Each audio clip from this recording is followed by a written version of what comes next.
Je suis heureuse de vous retrouver dans le cadre de Yabara, l'émission qui vous donne des conseils et toutes les informations utiles pour la création de votre entreprise et de votre insertion professionnelle. Dans ce numéro, nous aurons bien sûr des histoires édifiantes et nous irons à la découverte de l'incubateur public ivoirien. Bonsoir à tous, bienvenue dans Yabara.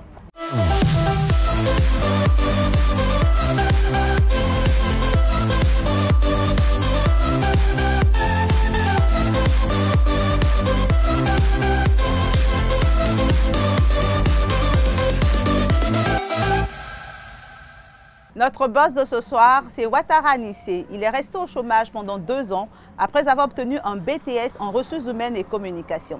En 2015, il décide de s'inscrire sur la plateforme de financement de l'Agence Emploi Jeune pour demander un accompagnement. Aujourd'hui, Anissé, 29 ans, et à son propre compte, il est le boss d'un pressing mobile qui emploie plusieurs jeunes. Sylvie est une jeune Ivoirienne, la vingtaine à peine entamée. Elle est depuis quelques semaines l'heureuse employée légale d'un pressing.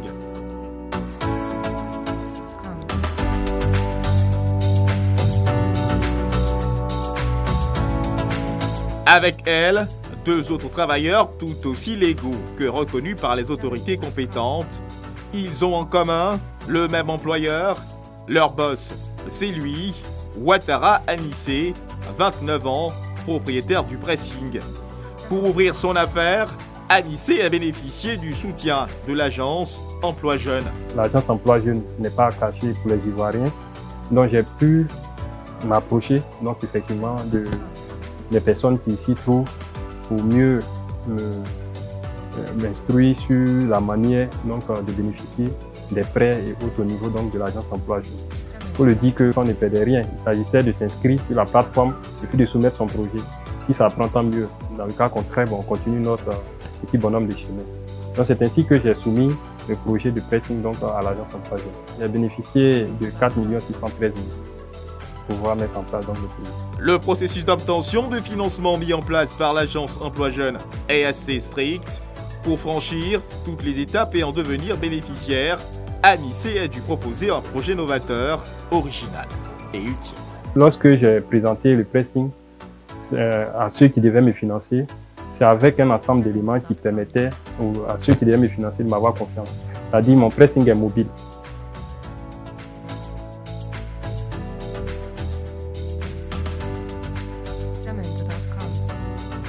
Je n'ai pas grand moyen pour le moment, mais je me rends chez les différentes personnes, collecter le linge, venir les traiter et avec les meilleurs produits, parce que c'est de cela qu'il s'agit. Comme nous sommes une entreprise naissante, il faut donner de la confiance à ceux qui viennent vers vous. Un pressing mobile qui ne lésine pas sur la qualité des produits et des prestations. Ça ne pourrait qu'attirer et fidéliser la clientèle. Merci. Ok, donc je vais te lever quand? Ici c'est 3 jours à récupérer. Oui. C'est le mercredi. Il n'y a pas de souci, ça marche. Ok, merci. Bonne soirée. Bonne soirée. Merci. Les affaires démarrent donc plutôt bien, mais tout de même, non sans difficulté. Pas facile de rembourser 1 mois après l'installation. Ces difficultés-là sont dues au fait que les banques et nos fournisseurs, puisque à l'agence Emploi Jeune, nous bénéficions des fonds, mais pas en liquide. Voilà, c'est avec les fournisseurs qu'on fournit des factures pro forma, effectivement, à la banque, qui doit donc nous leur permettre de nous fournir ce dont nous avons besoin pour pouvoir nous installer. Donc ce processus, souvent, c'est beaucoup lent. Ce qui fait que on a juste un peu de temps pour nous installer, commencer à fonctionner et puis chercher à rembourser, ce qui n'est pas facile. Il n'empêche qu'Nissé l'a bien dit, il ne connaissait personne à l'agence Emploi Jeune. Il a juste cru en ses capacités à entreprendre. Il s'est informé, s'est soumis aux conditions pour obtenir la confiance de l'État de Côte d'Ivoire, qui, en créant le ministère de la Promotion de la Jeunesse et de l'Emploi des Jeunes et ses démembrements, a décidé de s'attaquer au chômage des jeunes. Nos institutions existent. Il est normal pour nous les êtres humains de douter de leur crédibilité, mais ça sera encore mieux si nous nous approchions ou que si nous soumettions nos projets ou si nous essayons et que ça ne marche pas, nous allons tirer donc des conclusions qui seront plus vraies.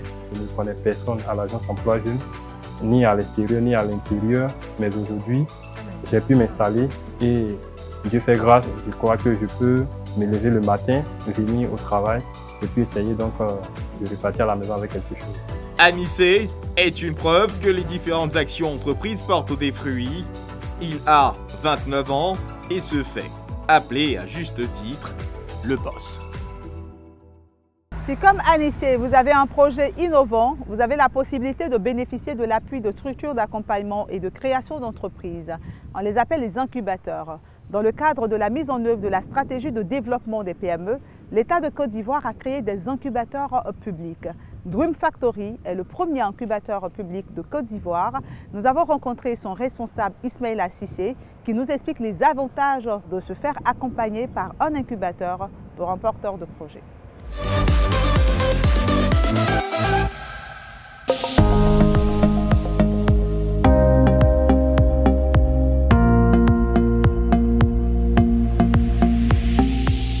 Porteuses d'idées de projets, les startups se voient confrontées à plusieurs difficultés du fait de leur activité innovante. Pour se munir de toutes les armes, ces entreprises naissantes n'ont d'autre alternative que les incubateurs. La démarche la plus adéquate pour pouvoir passer d'idées de projets à entreprises performantes, c'est de passer par un incubateur. Alors, les incubateurs ont pour vocation de transformer en entreprise performance des idées. Et les incubateurs s'intéressent à un écosystème qu'on appelle les startups. Donc les incubateurs ont pour vocation d'abord de vous permettre de maîtriser toutes les facettes de votre idée de projet et de vous accompagner à la création.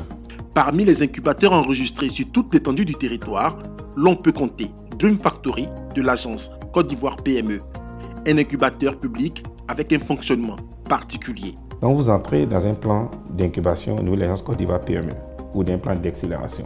La première chose qu'on vous permet de faire, c'est de connaître votre écosystème, découvrir et connaître votre écosystème. Ensuite, on vous accompagne à développer un modèle d'affaires approprié. Et en troisième position, on vous permet d'améliorer votre produit.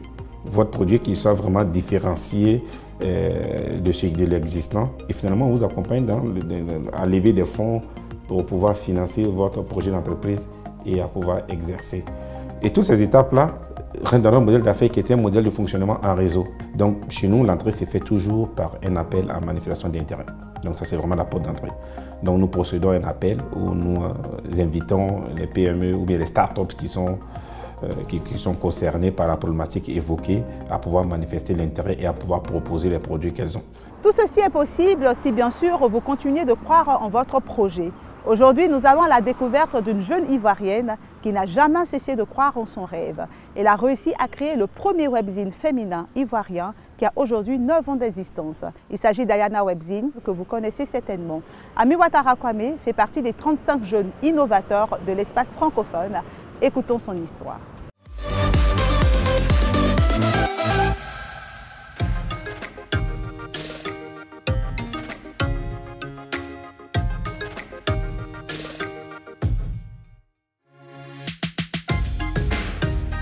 Comme elle est une maman, elle est une chef d'entreprise depuis 2 ans maintenant. Elle est organisatrice de l'événement Superwoman qui existe depuis par contre 7 ans et fondatrice du site Ayana Webzine qui lui existe depuis 8 ans. Alors, le digital est venu à moi par la force des choses. À la base, j'ai fait des études en marketing et communication. Je me voyais être à un moment donné de ma carrière de marketing d'une grande boîte, d'un grand groupe. Et en fait, j'ai lancé Ayana pour répondre à un besoin qui m'était personnel, avoir des informations autour du style de vie d'une femme de 25-30 ans.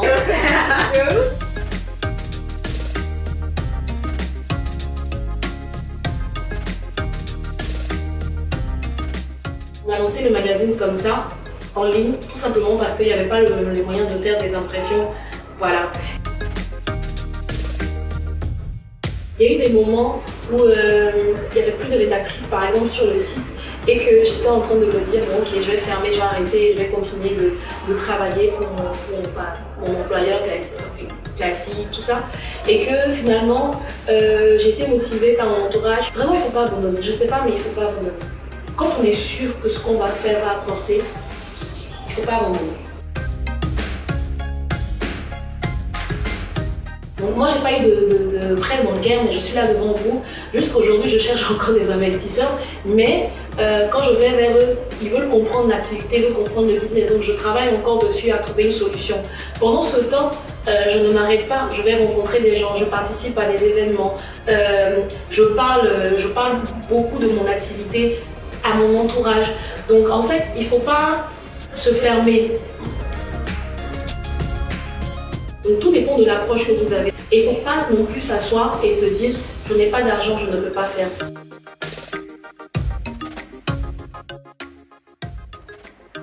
Tout le monde ne peut pas être entrepreneur.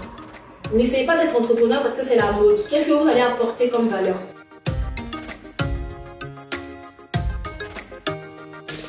Donc la première chose à faire, c'est en fait à travailler de telle sorte que vous soyez remarqué et qu'on fasse confiance. C'est la première chose. Donc mon réseau est le résultat de mon travail. Je parle à des jeunes qui se disent, peut-être qu'ils me voient, qui se disent ok, elle a réussi.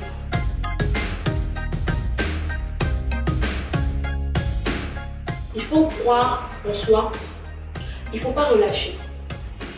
Et il faut se poser toujours les bonnes questions avant de se lancer.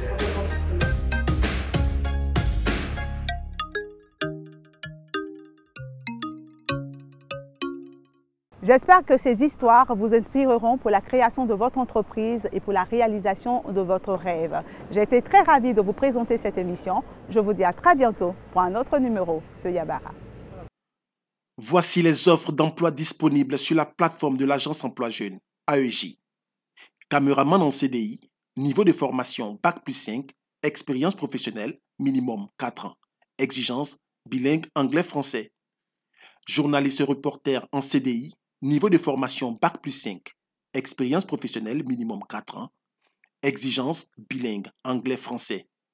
Réalisateur de reportage en CDI, niveau de formation Bac+5, expérience professionnelle minimum 4 ans, exigence bilingue anglais-français. Stage pré-emploi technicien biomédicaux, niveau de formation Bac+2, lieu de travail Yamoussoukro.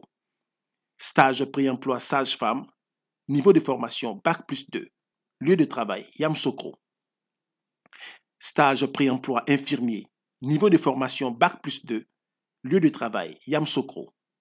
Responsables commerciaux et stagiaires commerciaux, niveau de formation BT, BTS, Bac+4, commerce. Merci d'envoyer votre CV à l'adresse mail suivante recrutement@emploijeune.ci en précisant en objet le poste de votre candidature. Seuls les candidats sélectionnés seront contactés.